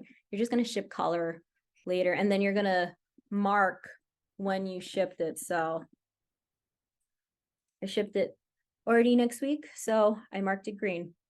This ETA stands for, when estimate when you're going to send it. So yeah, this is your shipping list, and you have this for like 300 assets. And you can usually sort it by the asset type. So you can just check for backgrounds or characters or props and effects. And then here is the most like insane part of this whole process. Not fun, but it's the most important, is that you're going to write down like all 400 scene numbers, and you're going to call out everything that's in each of those scenes. For example, if you are if you were at the Coliseum, like I mentioned earlier, you're going to write the clean and color for it. Then you're going to put all of the characters that appear in that one scene. And if it happens for multiple scenes, luckily you can just copy and paste it, but you have to make sure you're doing it for every single scene. No column except for backgrounds will be in every scene. Like there's no world where there's no backgrounds, unless it's like a black screen, a white screen, the logo. Every scene for backgrounds has to be filled. Characters, obviously there will be characters in like majority of the scenes. Props and effects, you don't really need. If there's you can write NA, like there's nothing there. But every scene has to be filled out. And usually when you go through you're going through the animatic and calling these out and checking your designs. And usually when you go through the animatic, and your designs that you created, you're like, oh, we missed something. So yeah, that's everything I do as a PA. Let me go back to my presentation. Yeah. And once you've done that, you send your email to your vendor studio like, hey, here's our shipping list, our lead sheet, and all of our designs. Here are the things that we're missing that we'll hope to send to you at this time, like next week or something. And that's it. I did it. Yeah, that's Thank you so much, Katie, for making this, and we can definitely see how much proud of you that you went through before coming to this session and dropping all these knowledge to us. And we do have a few questions, like bear with us.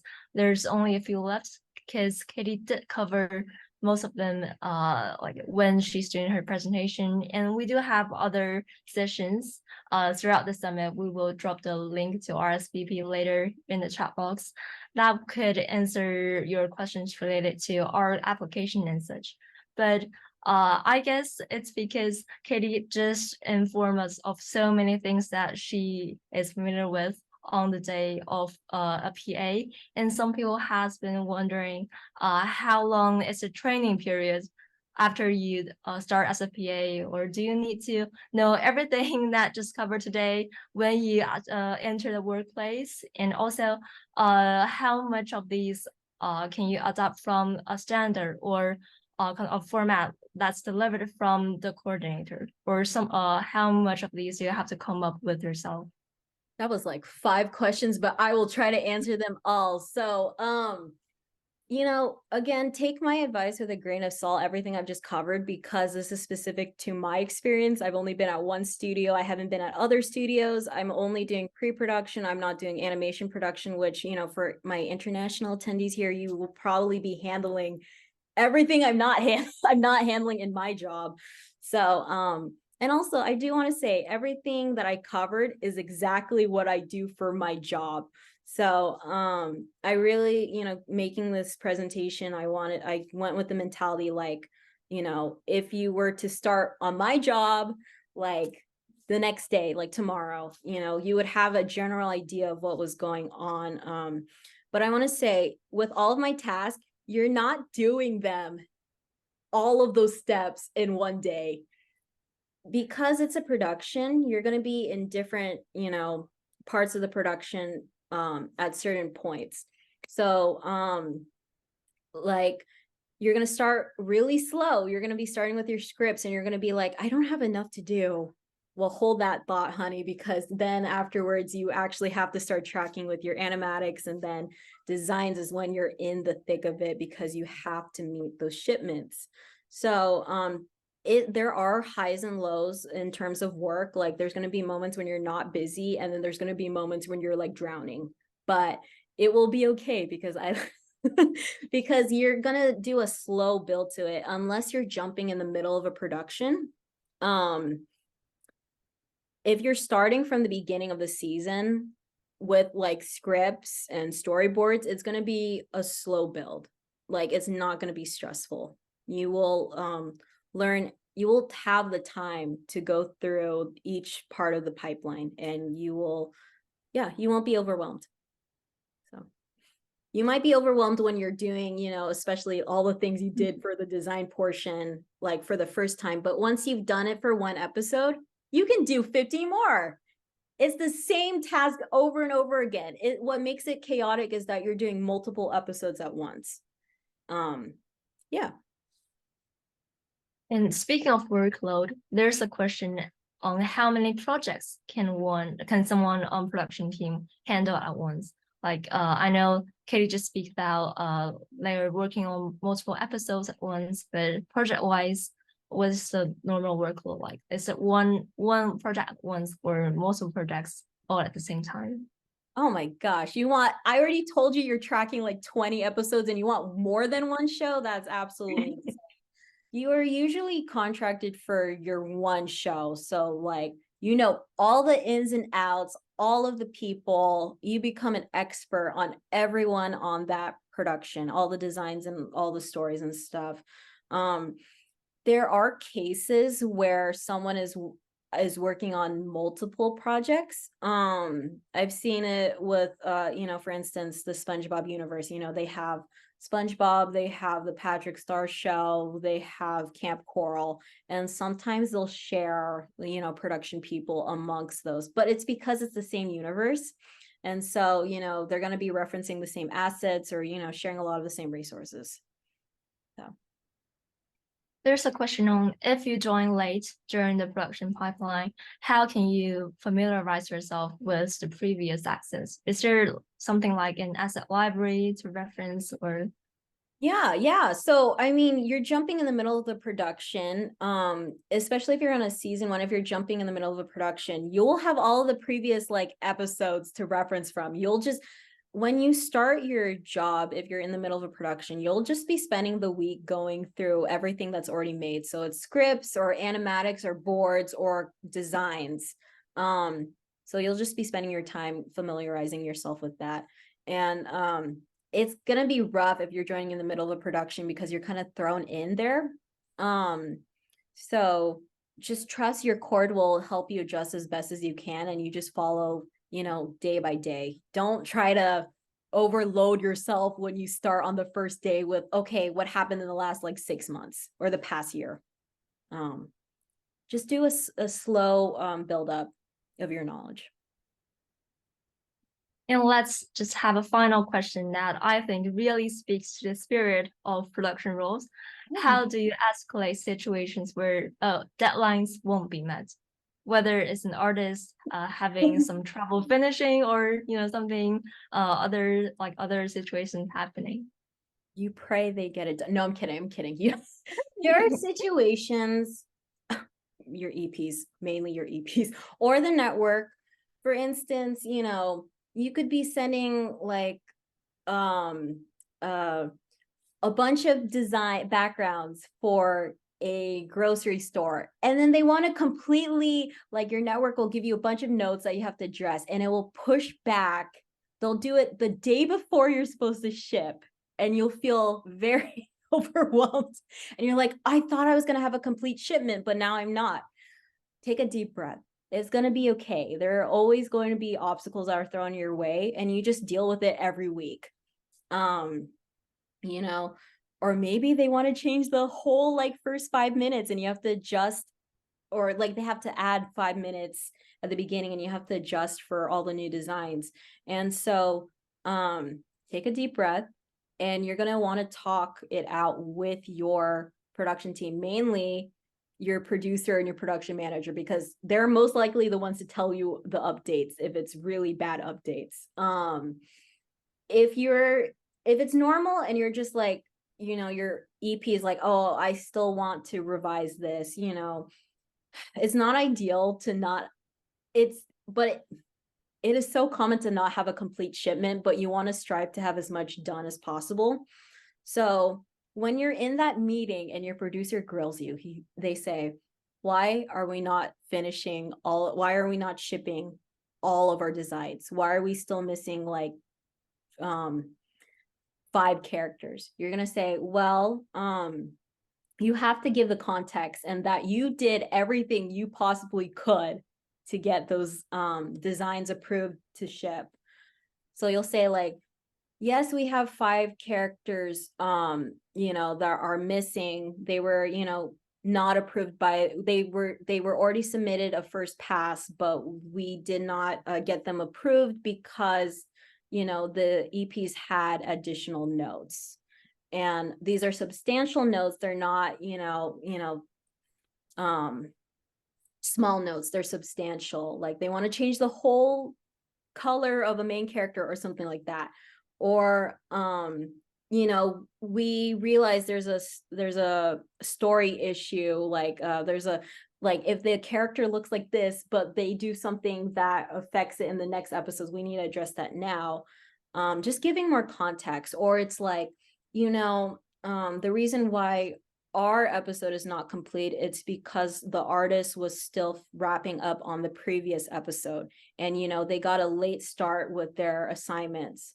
So, you know, they just need one more day to finish their assignments and wrap it up, and then we should be good to go to ship the following week. So always have your receipts, that you tasked it out on time, that you've been communicating that, hey, you turned these in, where are these things? And they will give you a response back like, oh, I'm still working on it, or I'm behind, or I'm really struggling with this design because I don't, you know, it's just difficult. You always want to give your reasonings for why it's not done. Thank you, Katie. And I was looking at the Q&As. There seems to be some questions left that are really good questions, and I was wondering if you're up to a lightning round, just to round all these lasting questions, like quick answers. Just and if you're up to it, I'll read the questions out loud for you. Heck yeah, First. let's go lightning round. I'm here to help. Yeah, sure. First, do prop designers and visual artists usually fall within builds or scene setup? So that's pre-production. That's not builds, because builds is specifically for character rigging. So you know, black and white is the first step of design. So it's black and white backgrounds, characters, props, and effects. And usually, because props and effects, you know, the numbers are smaller, or maybe they're not small, but, you know, because it's a small design compared to a full turn of a character, they usually can get less time compared to a background designer and a character designer. So you can actually stagger them. How should someone learn industry tools like ShotGrid before getting their first job? Not necessary. not necessary as much, but if you are able to familiarize yourself, even opening ShotGrid and just like playing around with it, I think that would give you a leg up compared to other applicants. How much the storyboard influence the character or production design of projects? Storyboard artists, very important because they are the first people to decide what the show will look like. You know, they're the ones that decide the camera angles for a background or character, or what characters appear in the scene. You know, when we ship our designs to the vendor studio will refer back to the boards that the storyboard artists for as pretty much their Bible. Like, oh, okay, in this boards, this is how the character was posed, we're going to put them here. Like, they will copy it exactly, unless you tell them like there's adjustments and not to follow the board. And there was someone wondering if you happen to know the standard workload for a prop designer, either on a week or a bi-weekly basis.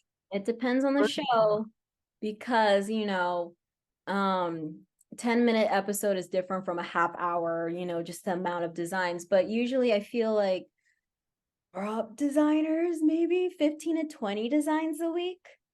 So it's very fast paced and you have to be able to do a lot. Like, people that work in TV animation are insane because of how fast paced our production is. You have to hit these deadlines weekly, daily, and they're, you know, storyboard artists are doing what, like 400 drawings a week, or 1,000 actually. And then, yeah, prop designers are doing like 15, 20 designs. Yeah.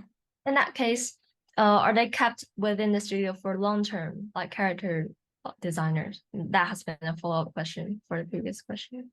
So if you want to have a long-term gig at the job, like, it's not design. Designers get paid higher, but that's because they spend the least amount of time on a show. I mean, more than writers, but they're only there for the design process, because once you're done with the designs and you ship to your studio, what are you going to have the artist for, like, there for? So they wrap up and they have to find a new gig. Like, if you want a longer term role, it's definitely, you know, development or production. I stay longer than I said this before, but I think the worst part of my job, besides, you know, lead sheets, is I get to see all of the new people come in, like all of the artists or the writers. Like, I get to see them onboarded. Like, I see them when they start, and I'm also there when they leave. And I will be the last one on the production because everyone else will have wrapped.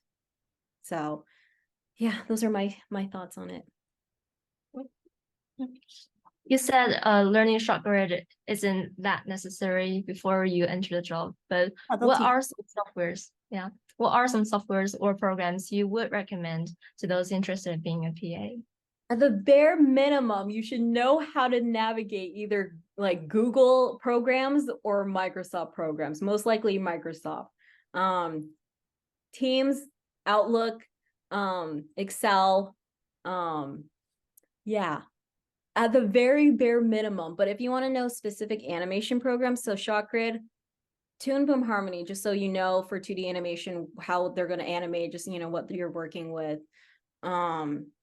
Yeah, the Photoshop, not necessarily because you're creating the art, but because you have to manage those files. They're all in Photoshop. Interesting question. How long do you have to be on the project to get IMDb credit? Oh, one more for program storyboard, because I was just showing you the board conform. How long? You just need your project to be published. So if your show is published, you can already get credit. So if your show premieres tomorrow, you will already have credits. So yeah. And what's your personal favorite tool or tips for optimal organization or management? My favorite tips, I mean, what I told you for best practices is really writing down what you're doing every hour, like for your meetings. That's what I do. I have like a notepad that actually has like every hour listed, and I write down like 9 a.m. start work, 6 p.m. end work, 10 a.m. check in, 1 p.m. like tech meeting, 12 p.m. lunch. And that's what I do for organizing, because it will make me feel better. Because if I just see my calendar and I see a bunch of colored blocks, I will get overwhelmed thinking, oh my gosh, my whole day is just meetings. When in reality, I have availability during these blocks. And I guess there's a personal question to your past experience. What experience prepared you to be a PA at the level of organization you are at right now? So, you know, you're like, how do you get experience of being a PA without actually being a PA, right? And for me, it was really being a part of organizations. I credit Asians in animation as being, one of the experiences that actually helped me get this job. Because every time I interviewed, they would always ask me about these organizations. They're like, oh, you're part of Women Animation, Rise Up Animation, Asians Animation. Tell me about your experiences. I'm volunteering, as I am right now. And they would ask me, okay, so it looks like you have leadership experience. Let's talk about that. Like what, you're always setting up meetings, you're communicating within a team. That sounds like you might be a good fit for production. So those are my previous experiences. A bit more differentiation between using ShotGrid and using Google Sheet. If you're already using the former, when will you still need the later? Like when, how do you know sometimes you go to ShotGrid and sometimes Google Sheet? How do you differentiate? Your production will tell you what to use and you will use it. So you don't get a choice if you're using like Gmail versus Outlook. They will just tell you, hey, we're using Outlook and you're just going to learn. So that's my answer for that. You want to learn both because it depends on the studio and the production, what they prefer. What is the relationship like between the crew and the creator of the show? I guess that's like also an experience question. So, it depends where you are, like what your role is. So designers, for instance, do not interact with the EPs as much because production is the middle person. Production will interact with every single person on this production. Like we are the go-to people when anything goes wrong, or like because we're the ones tasking out and managing the project. So that's one of the best things about production management, is that we get to interact with every person. But say a designer, they're only interacting with their art director. They're never getting notes directly from the EPs. We relay the notes to them. And the same goes with writers or editorial. Like they're not interacting with any of the other departments really, unless we're at an event, like a crew event, and they're like, hey, let's go chat. So not to say that like there's any bad blood or anything. It's just that we're not really interacting. We don't have the opportunity to really interact with other people unless it's events or messages. And I guess a related question is, how often change or edits happen in production process that may be requested by the director or screen test feedbacks? So, I mean, the directors and the showrunners can request all of the updates and revisions they want, but in TV series, there is a hard deadline, and the hard deadline is your airing date. So if you want to make a change that's so substantial, you need like your artist to drop everything and work on it now. It better be an important note to make, cause all that chaos. And our EPs are really good about that. So if it's like, if it's going to be a note like that, they have to really pick their battles, and they understand that there's only so much fine tuning you can do. And, it's really the best that I think this is something that all artists can understand, is like, you can keep fine-tuning your thing over and over and over again, but there has to be a point. For us, it's the airing deadline, and if we don't meet the shipments, it's going to delay everything. You just have to say, this is it. That's all I can do. And most of the time we reach a point where our creatives or showrunners are satisfied. So yeah, those are my thoughts. As a PA, who is considered your direct supervisor? Is it the line producer, production manager, coordinator? I guess that's a PC, right? Production coordinator.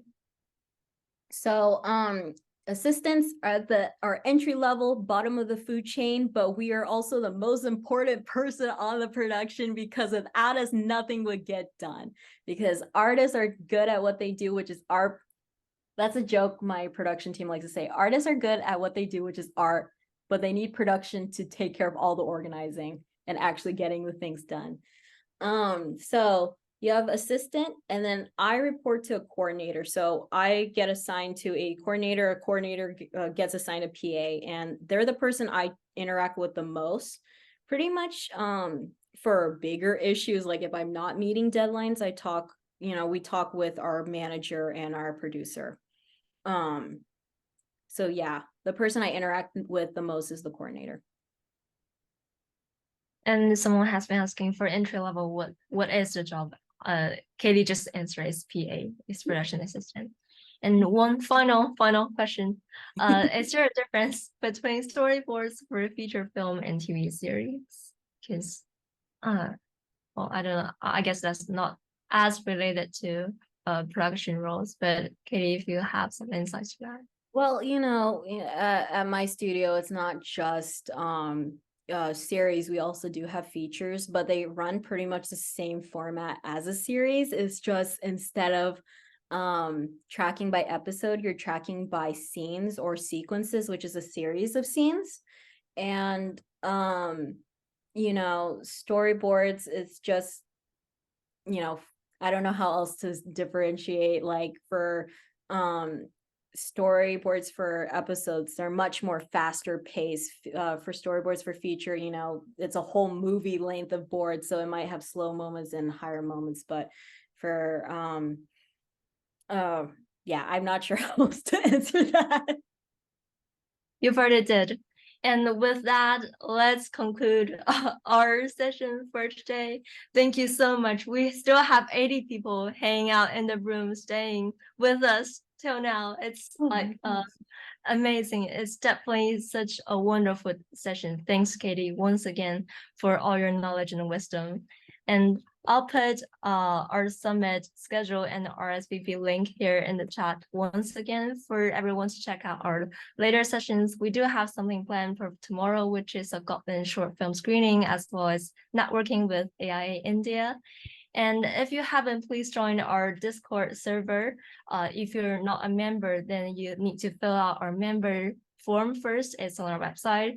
And then it will direct you to a Discord link that then you can join for all the questions, concerns, assistance, and fun we all enjoy on our server. And yeah, with that, feel free to share your words on social media for this event or AIA Summit in general if you like us.